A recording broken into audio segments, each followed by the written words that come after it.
क्या है आध्यात्म? दर्शन, चिंतन धारा, विद्या या संस्कृति की परंपरागत विरासत। आध्यात्म दर्शन यानी जीवन का शाश्वत सत्य। मानव जीवन से जुड़े शाश्वत सत्यों को जानिए और समझिए उपासक डॉक्टर सोहन राज तातेड़ से हमारे खास कार्यक्रम आत्मविज्ञान में। आत्मविज्ञान यानी सही दृष्टि, सही सोच। भाई और बहनों, मातृशक्ति को नमन। हम आपको स्टूडियो के अंदर आपका हार्दिक स्वागत करते हैं, अभिनंदन करते हैं, सत्कार करते हैं। आत्मविज्ञान कार्यक्रम, साइंस ऑफ द सोल कार्यक्रम के अंतर्गत हम आपको राइट विजन, राइट थिंकिंग, आपको जो है सही दृष्टि, सही सोच के अंतर्गत कुछ इस तरीके का ज्ञान प्रदान करते हैं जो कि आपका जीवन का कल्याण करने वाला है, आपको एक अच्छा इंसान बनाने वाला है। क्योंकि हमारे आत्मविज्ञान कार्यक्रम के केंद्र के अंदर आत्मा है और आत्मा को साक्षी रख करके कोई भी बात कही जाती है तो उसके अनुरूप ही हमको रिजल्ट मिलते हैं। और ये सारा कार्य हम नए नए एपिसोड्स के माध्यम से करते हैं। तो आज का हमारा बहुत ही सुंदर एपिसोड आपके सामने प्रस्तुत कर रहे हैं। आज का हमारा एपिसोड है मूर्ति का भगवान और जिंदे इंसान का भगवान। बहुत ही सुंदर एपिसोड है भाई और बहनों। हम दो तरह के भगवान की बात करते हैं। देखिए, एक शिल्पकार होता है जो मकराने के पत्थर से जो है मूर्ति गढ़ करके और उसको भगवान बनाता है, जिन बिंब बनाता है, राम का है, कृष्ण का है, महावीर का है या और कोई भी देवता का जो है वह बिंब बनाता है। और वो बिंब बनाने के बाद के अंदर बकायदा बड़ा कार्यक्रम रखा जाता है। इसका जो है एक जो है वो समय निकाला जाता है, मुहूर्त निकाला जाता है और मुहूर्त निकालने के बाद में उसकी प्राण प्रतिष्ठा की जाती है।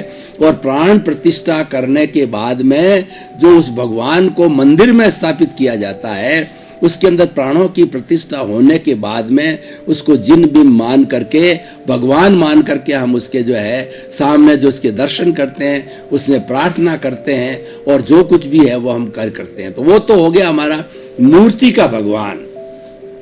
अब हम दूसरे भगवान की बात करते हैं कि एक व्यक्ति है, अगर उसके अंदर भी वही भगवान विराजमान है जो जिसकी मूर्ति बनाई गई है, वो पहले मनुष्य रूप में थे, चाहे राम हो, चाहे कृष्ण हो, चाहे महावीर हो, 24 जो हमारे तीर्थंकर हो, वो भी मनुष्य रूप में थे। और मनुष्य रूप के अंदर वो अपने कर्मों को काट करके और सिद्ध बुद्ध मुक्त बन करके और वो परमात्मा बने, वो केवल ज्ञानी बने।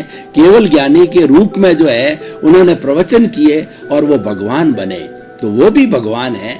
लेकिन अब देखिए, दोनों में डिफरेंस हम करना चाहते हैं कि जो मनुष्य है या कोई भी प्राणी है, उसके अंदर वही आत्मा है जो कि 84 लाख जीवा योनि के प्राणियों में भगवान राम में है, कृष्ण में है, महावीर में है, 24 तीर्थंकरों के अंदर है और वही एक सी आत्मा, उसमें कोई फर्क नहीं है। और जो हमको ये फर्क दिखाई देता है, मेरा शरीर अलग है, दूसरे का शरीर अलग है, पेड़ का है, पौधे का है, पशु का है, पक्षी का है, ये जो डिफरेंस दिखाई देता है वो सब अपने अपने कर्मों के अनुरूप दिखाई देता है। लेकिन शुद्ध आत्म तत्व के अंदर बिल्कुल 84 लाख जीवा योनि के प्राणियों के अंदर कोई भी भेद नहीं है। तो हम और हर आत्मा भगवान बनने की योग्यता रखता है।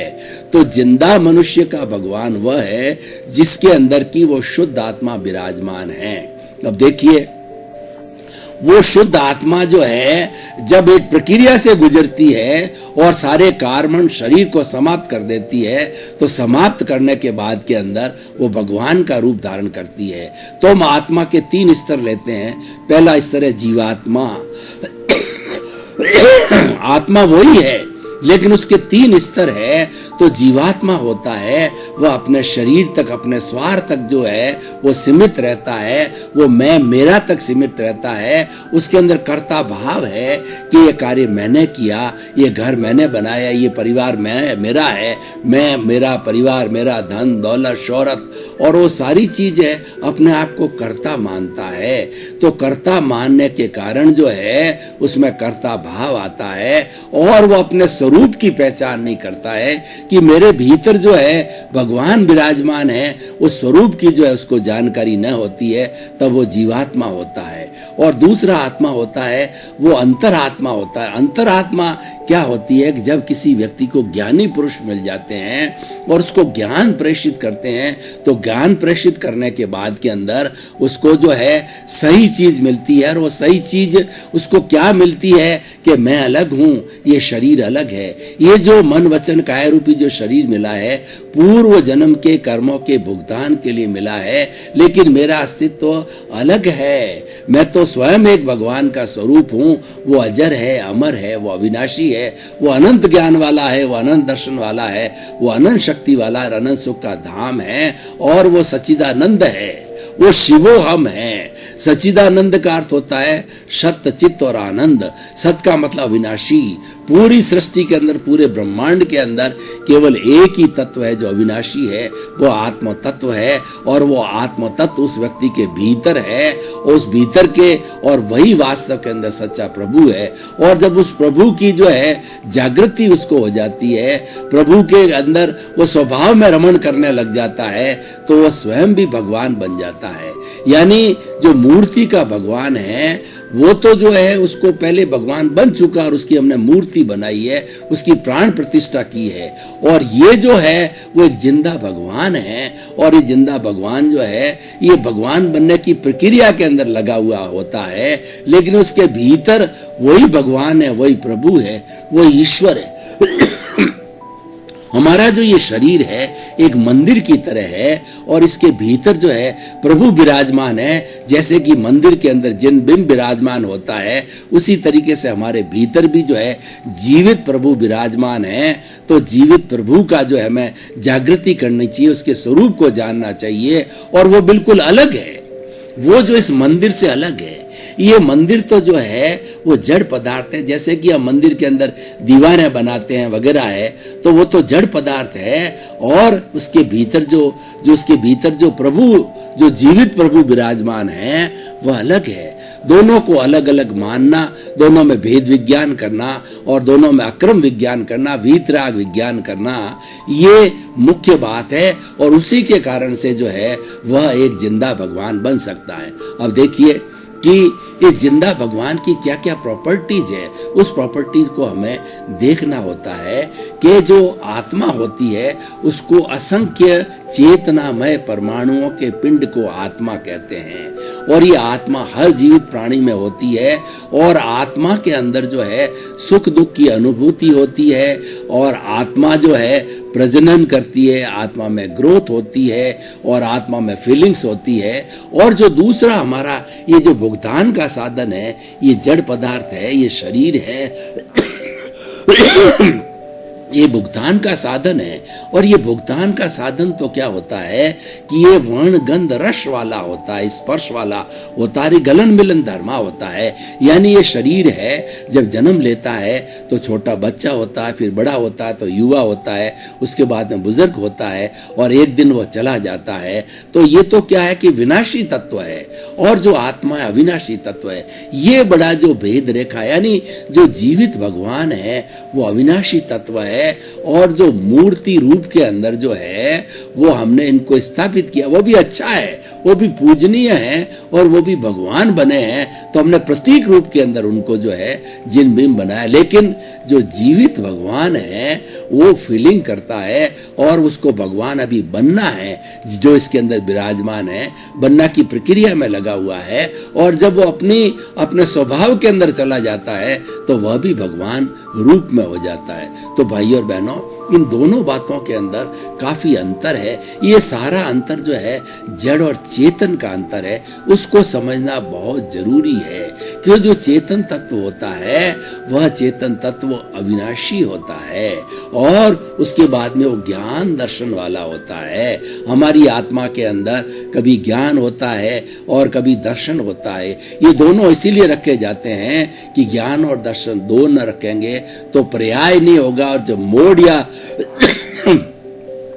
पर्याय नहीं होता है तब उत्पाद और व्यय नहीं होता है, तो उस वस्तु का अस्तित्व नहीं होता है। लेकिन वो जो है वो दोनों ज्ञान और दर्शन होते हुए भी वो द्रव्य है। यानी वो अविनाशी तत्व है और वह अविनाशी और हर समय के अंदर मौजूद रहता है। तो इसीलिए वह उसका लक्षण हो गया। और उसके बाद में इसकी सबसे बड़ी अनुभूति क्या है कि आनंद की अनुभूति है। अविनाशी के जो है सबसे बड़ा लक्षण क्या है कि आनंद की प्राप्ति करना है। और जड़ पदार्थ के अंदर कोई आनंद नाम की चीज नहीं होती है, क्योंकि उसमें कोई फीलिंग नहीं होती है। जहां फीलिंग होती है वहां पर सुख दुख की अनुभूति होती है, वहां राग द्वेष की अनुभूति होती है। और हम अपने स्वभाव में चले जाते हैं तो हमें वो हमेशा सहज आनंद रहता है, हमेशा के लिए अक्षय सुख मिल जाता है। और वही जो है हमारा उद्देश्य होता है। तो हम जो मनुष्य के भीतर जो जिंदा भगवान है उसको भगवान कैसे बनावें, उस प्रक्रिया को हमें समझना होगा।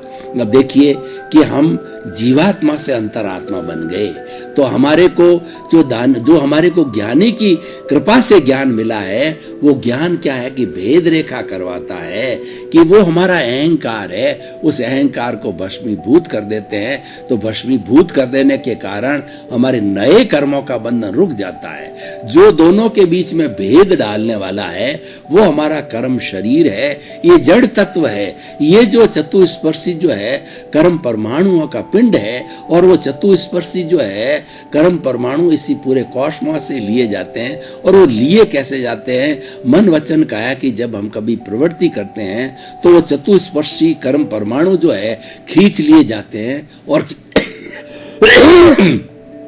खींच करके वो पुनः जो है वो हमारे इस जो कार्बन शरीर उसके साथ में जुड़ते रहते हैं।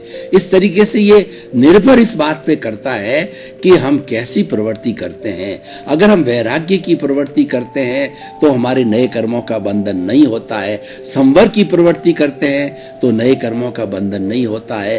अगर हम संभाव के अंदर रहते हैं, अगर हम 5 आज्ञा में रहते हैं और जो है उसी का ही हम हर वक्त जो है चिंतन करते रहते हैं, तो हमारे नए कर्मों का बंधन नहीं होता है। और जब नए कर्मों का बंधन नहीं होता है तो पूर्व के अंदर जो जमा हुए कर्म है वह स्वरूप की प्राप्ति से, वो ज्ञान के हाजिर रहने से, वो प्रज्ञा की उपस्थिति, प्रज्ञा जो है हमारी आत्मा की भाव शक्ति है, जो कोई भी ज्ञान ले लेता है तो ज्ञान लेने के बाद के अंदर कोई व्यक्ति अगर अपने पूर्व जन्म के कर्मों की फोर्स की वजह से इधर उधर भटक जाता है और किसी को दुख देने लग जाता है, तो प्रज्ञा शक्ति वो आकर के उसको समझाती, उसकी बुद्धि को कि तू तो ज्ञानी पुरुष है, तू तो ज्ञान लिया हुआ है, कहाँ भटक रहा है, तो प्रतिक्रमण कर। वो शरीर से प्रतिक्रमण कराती है कि तूने फला व्यक्ति के बारे में बुरा क्यों सोचा, उससे क्षमत कामना करो, क्षमा याचना करो और प्रतिक्रमण करो और शुद्ध हो जाओ।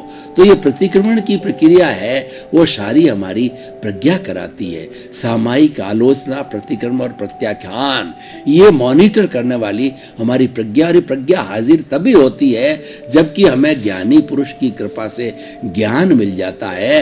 और ज्ञान मिलने के बाद में हमारा चार्ज अहंकार समाप्त हो जाता है और ये सारा कुछ करवाता है मात्र डिस्चार्ज अहंकार है। चार्ज अहंकार के अंदर बहुत बड़ा फोर्स होता है और हर बार वो नई प्रतिष्ठित आत्मा बनाता है, नए भाव करता है। लेकिन डिस्चार्ज अहंकार के अंदर फोर्स कम होता है और वो एक ही जो है वो अपनी प्रतिष्ठित आत्मा का निर्माण करता है।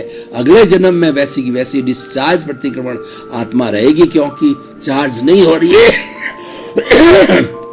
ज्ञानी पुरुष जो है वह मन वचन काया की तीनों बैटरियों का चार्जिंग पॉइंट हमेशा के लिए निकाल देता है, हटा देता है। तो इस प्रक्रिया के अंदर लगने से क्या होता है, हम जागृति की अवस्था में चले जाते हैं। जब हमको ज्ञान मिलता है तो ज्ञान मिलने के साथ साथ में हमको प्रतीति हो जाती है, हमारे को लक्ष्य मालूम हो जाता है कि मैं कौन हूँ, मैं शुद्ध आत्मा हूँ। ये लक्ष्य हाजिर हो जाता है, ये प्रतीति हो जाती है, श्रद्धा पूर्ण रूप से बैठ जाती है। और ये श्रद्धा बैठने के साथ साथ में ज्ञानी पुरुष होता है वो जागृति भी कुछ देता है। वो क्या है कि 3 चीजें जागृत कर देता है, 100% प्रतीति बिठा देता है, क्योंकि अहंकार को भस्मीभूत कर देता है। तो अहंकार को भस्मीभूत होने के कारण जो है 100% प्रतीति हो जाती है। और साथ साथ में वो उपकार करके कि वो आगे क्या करे, जो अंतरात्मा है उसको भविष्य में क्या करना है, उसको परमात्मा कैसे बनना है, तो उसकी प्रक्रिया के लिए वो जागृति 15% जागृति जो है खड़ी करता है और साथ साथ में 2% का अनुभव भी देता है कि इस तरीके से तुम जो है इसको आगे बढ़ाते रहो। जागृति जो आज 15% है इसको आगे बढ़ाते बढ़ाते 100% तक ले जाओ और तुम्हारा जो अनुभव है वो 2% है। ये बढ़ते बढ़ते जो है 100% तक ले जाओ और 100% तक जो अंतरात्मा अनुभव को ले जाती है तो ले जाने के बाद में वो केवल ज्ञानी हो जाती है और केवल ज्ञानी होने के बाद में वो परमात्मा बनने में कोई देरी नहीं होती है। केवल ज्ञान जो है एक पूरा सूर्योदय है। जब सूर्योदय दोपहर के अंदर पूर्ण रूप से हो जाता है तो वह अपनी पूरी ऊर्जा को बिखेरता है और जो उससे उसके बाद में कोई तरह का अंधेरा नहीं रहता है। तो अज्ञान रूपी अंधेरा है वो केवल ज्ञान के बाद छट जाता है और केवल ज्ञानी होने के बाद के अंदर उस अंतरात्मा को जो है वो वर्तमान का, भूत का, भविष्य का और किसी भी जड़ की अवस्था का और चेतन की कोई भी अवस्था थी कोई ऐसी जानकारी उसके के अंदर बाकी नहीं रहती, इसको करने को होती है। केवल ज्ञान प्राप्त होने के बाद में जीवन को कुछ करने की आवश्यकता नहीं रहती है, इसीलिए जो है वह परमात्मा बन जाता है। केवल ज्ञानी होने के बाद में वो परमात्मा का स्वरूप हो जाता है जिसको कि एब्सोल्यूट नॉलेज करते हैं। और जितने जितने पर जो है समय तक वो इस शरीर के अंदर केवल ज्ञानी रहता है वो परमात्मा स्वरूप रह करके प्रवचन दे करके जो है और लोगों को सम्यक ज्ञान देता है और सम्यक दर्शन देता है ताकि वो भी उनके रास्ते पर चले। क्योंकि जो परमात्मा होते हैं वो जन कल्याण की बात करते हैं कि जो है सारे जीवों का कल्याण हो, तिन्नानम तार्याणम होते हैं कि हम भी तो तर ही रहे हैं लेकिन साथ साथ में लोक के सब जीवों को मोक्ष मिले, आनंद मिले, सुख मिले। वो बोलते करुणा के सागर होते हैं। इस कारण से जो है वो लोगों की भलाई के लिए पूरा ज्ञान देते हैं। ज्ञान कौन सा देते हैं कि जो आत्मा का ज्ञान है, आत्मविज्ञान देते हैं और सही दृष्टि देते हैं, सही सोच देते हैं और उनके सही दृष्टि सोच के अनुसार जो है हमको सनातन सत्य मिलता है, कुदरत का कानून मिलता है, अल्टीमेट ट्रुथ मिलता है कि वास्तविक जीवन का सत्य क्या है वो जो है केवली भगवान के द्वारा हमको प्राप्त होता है। तो वो जो है वो प्रारंभ जो भीतर का जो भगवान है वो प्रारंभ हुआ था जो है वह जीवात्मा से और वह परमात्मा बन जाता है। तो इस तरीके से ये जो पूरी प्रक्रिया है जिंदे भगवान बनने की ये पूरी प्रक्रिया है और वह मूर्ति का भगवान है वो एक आलंबन है और ये वास्तविक भगवान है और उसके अंदर वास्तविक भगवान की प्रक्रिया के अंदर लग सकता है। और हमारे जैन धर्म की अवधारणा है कि हर आत्मा मोक्षगामी बन सकती है। मनुष्य एक ऐसा केवल प्राणी है जो कि मुक्ति को जा सकता है क्योंकि मनुष्य के पास के अंदर जो है सुदृढ़ जो है पंचेंद्रिय 5 इंद्रियां हैं, मन है, बुद्धि है, चित्त है और उसके साथ साथ के अंदर उसके साथ में सुदृढ़ आत्मा है। उसी कारण धीरे धीरे जो है वो मुक्ति की अवस्था को जा सकता है यानी परमात्मा बन सकता है। और परमात्मा बनने के बाद में मुक्ति दूर नहीं रहती है।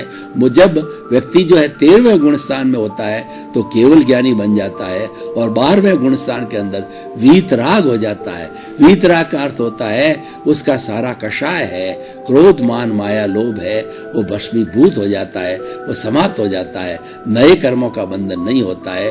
वो 12वां गुण स्थान है और 13वें गुण स्थान के अंदर केवली होने के बाद में वो प्रभु बन जाता है, भगवान बन जाता है और वो मात्र उतने समय तक रहते हैं जितना आयुष्य बाकी हो। भगवान महावीर की हम बात करें तो भगवान महावीर ने जो है वो 30 वर्ष की उम्र के अंदर दीक्षा ली थी। 28 वर्ष की उम्र के अंदर जो है वो उन्होंने ये निर्णय किया था कि वो माता पिता के बड़े भक्त थे। उन्होंने जो माँ की गर्भ के अंदर ये निर्णय कर लिया था कि जब तक माता पिता जिंदे रहेंगे मैं दीक्षा नहीं लूंगा।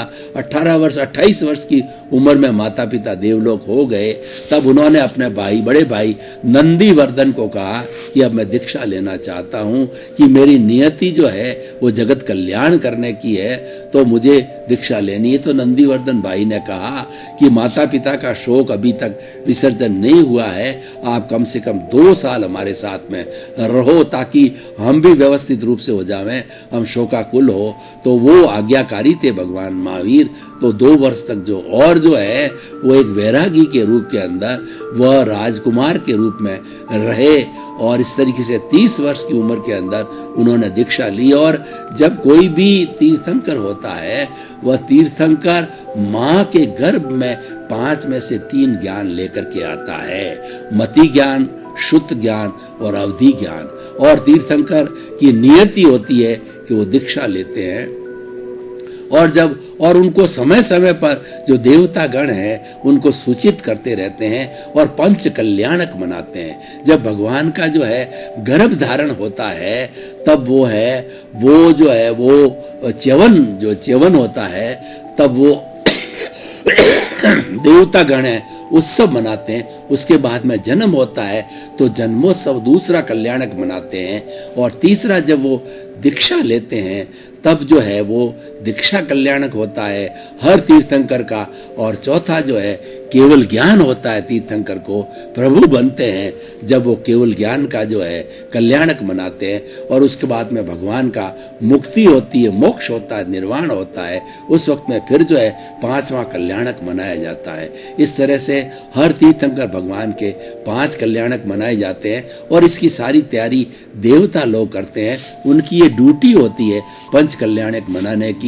और जो मनुष्य लोग होते हैं वो भी मंदिरों के अंदर उस जो निर्धारित तिथि के ऊपर जो है वो कल्याणक करते हैं। तो इस तरीके से ये प्रभु बनने की सारी प्रक्रिया है। जिंदे इंसान का जो प्रभु है वो भीतर ही विराजमान है, कहीं ढूंढने की जरूरत नहीं। इसलिए भाई और बहनों, इस एपिसोड को हम कसौटी पर रखें कि हर व्यक्ति जो है जिंदा भगवान है। और हमारी 5 आज्ञाओं को भी हम समझ लेते हैं कि 5 आज्ञा के अंदर इसको जिंदा भगवान कैसे कहा गया है। तो पहली आज्ञा है रिलेटिव है, मतलब ये जो शरीर है वह रिलेटिव है, ये सापेक्ष है। कि आपको ये पहली आज्ञा में चिंतन करना है कि 84 लाख जीवायोनि प्राणियों का जो शरीर है उनको नामधारी, देहधारी, पैकिंग रूप में जानता हूं और देखता हूं। अगर सुंदर स्त्री है वो अप्सरा की तरह है, फिर भी वो हाड़ मांस का पुतला है, उसके ऊपर कोई भी तन्मयाकार नहीं होना है, उसके साथ के अंदर कोई भी मोहित नहीं होना है, वह भी एक हाड़ मांस का पुतला है। वो तो रंग उसकी चमड़ी का है, उसके भीतर तो वही बदबू भरी हुई है जो सामान्य इंसान के अंदर होती है। भाई और बहनों, आपका बहुत बहुत धन्यवाद। आप ये आत्मविज्ञान कार्यक्रम बराबर देख रहे हैं और आप इसको देखते रहिए, क्योंकि